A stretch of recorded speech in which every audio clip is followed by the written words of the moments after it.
بسم اللہ الرحمن الرحیم۔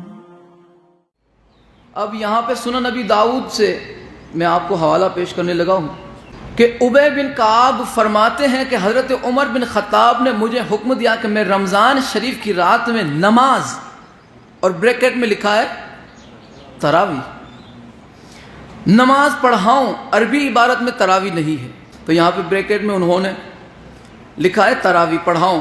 تو حضرت عمر نے فرمایا کہ لوگ دن کو روزہ رکھتے ہیں اور قرات اچھی نہیں کرتے، پھر رات میں دن میں روزہ رکھتے تھک جاتے بیچارے، اس کے بعد جو ہے رات کو قرات اچھی نہیں کر پاتے، صحیح سے قرآن نہیں پڑھ پاتے۔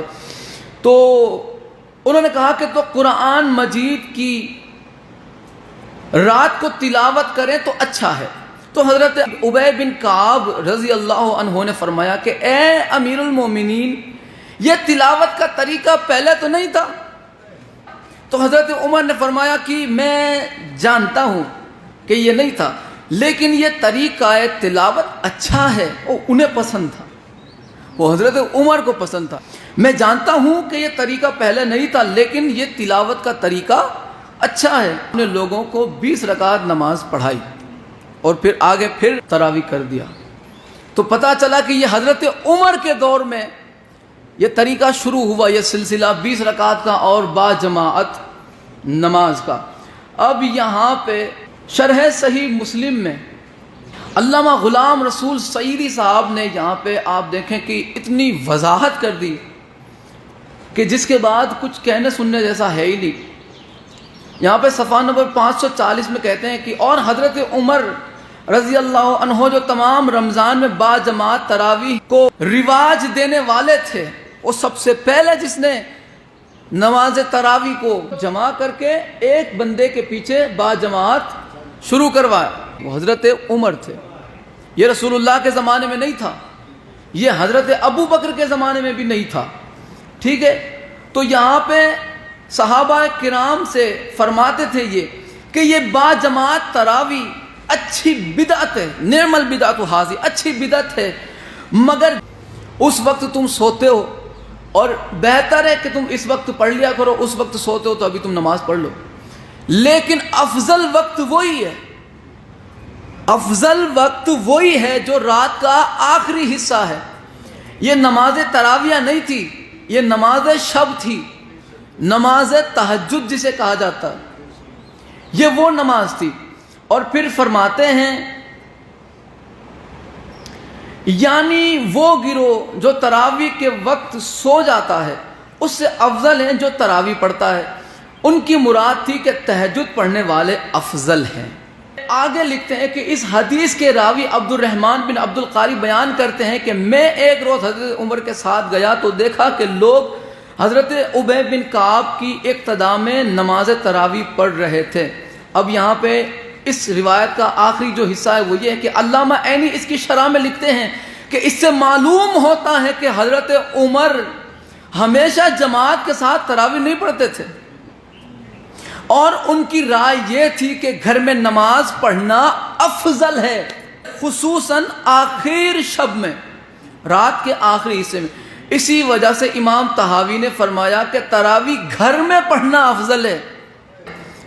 اسی شرح مسلم میں لکھتے ہیں کہ رسول اللہ صلی اللہ علیہ وآلہ وسلم کی حدیث اور حضرت عمر کے اثر سے یہ بات واضح ہو گئی کہ نوافل میں اصل یہی ہے کہ وہ انفرادی طور پہ گھر پر ہی پڑھی جائے، الگ الگ بندے پڑھے لیکن گھر پہ پڑھے، یہ افضل ترین۔ آج تک کسی مولوی نے مسجد میں کھڑے رہ کے یہ نہیں بتایا کہ تراویح کی نماز جس نے بھی پڑھنی ہے گھر جا کے پڑھو۔ اگر گھر پڑھیں گے تو مسجد میں کون آئے گا؟ مسجد میں نہیں آئے گا تو پھر حافظ صاحب کیا کریں گے؟ حافظ صاحب 30 35 50 ہزار تک کا ہدیہ لیتے ہیں، اور پھر جیسا حافظ اور پھر جیسا نام، جیسی سپیڈ، جتنی جلدی یہ فارغ کر دے اتنا زیادہ ہدیہ۔ یہی ہے نا، آج یہی سسٹم چلتا ہے۔ آخری حوالہ چلیں، درمیان میں میں نے بہت سارے حوالے چھوڑ دیے۔ آخری حوالہ دیکھیں تراویح پڑھنے والوں کو حضرت عبداللہ ابن عمر کیا کہتے تھے۔ سنن الکبریٰ بیہقی جلد سوم اور رقم نمبر ہے 4608۔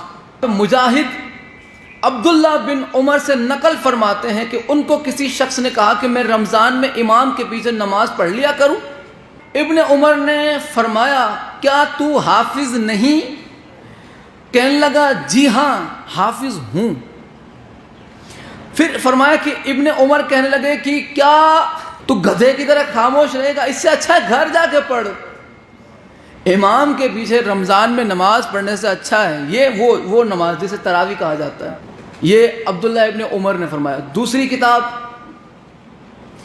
کتاب بھی ملاحظہ فرمایا مصنف عبد الرزاق جلد 3 رقم نمبر 7742 اور 43 دو روایتیں. یہاں پر بھی مجاہد بیان کرتے ہیں کہ ایک شخص حضرت عبداللہ بن عمر کے پاس آیا اور بولا کہ میں رمضان میں امام کے پیچھے بریکٹ میں لکھا ہوا ہے تراویح کی نماز ادا کرتا ہوں. تو حضرت عبداللہ بن عمر نے دریافت کیا، پوچھا کہ کیا تم قرآن کی تلاوت کرتے ہو؟ اس نے کہا جی ہاں. پھر انہوں نے کہا کہ کیا تم گدھا کی طرح خاموش رہتے ہو؟ تم اپنے گھر میں نماز ادا کیا کرو. اب نافع حضرت عبداللہ بن عمر کے بارے میں یہ بات نقل کرتے ہیں کہ وہ رمضان میں امام کے پیچھے تراویح ادا نہیں کیا کرتے تھے. حضرت عبداللہ ابن عمر نہیں پڑھتے تھے. حضرت عمر نے شروع کروائی جماعت کے ساتھ. یہاں پہ حضرت عبداللہ ابن عمر نماز پڑھتے ہی نہیں تھے ان کے پیچھے. مصنف ابن ابی شیبہ جلد 2 رقم نمبر 7797 فرماتے کہ حضرت مجاہد فرماتے کہ ایک آدمی نے حضرت ابن عمر سے سوال کیا کہ میں رمضان میں امام کے پیچھے تراویح پڑھتا ہوں، یہ ٹھیک ہے؟ انہوں نے فرمایا کہ کیا تم گدھا کی طرح منہ اٹھا کر کھڑے رہتے ہو؟ حضرت عبداللہ ابن عمر نے تراویح پڑھنے والوں کو کیا فرمایا؟ گدھا. ان کی مثال گدھے کی سی ہے جو منہ اٹھا کے کھڑے رہتے ہیں. آپ قرآن کی تلاوت نہیں کرتے. یہ نماز رسول اللہ کے زمانے میں نہیں تھی، نہ حضرت ابو بکر کے زمانے میں تھی، نہ حضرت عمر کی خلافت کے شروع کے دور میں. یہ ایجاد کی گئی.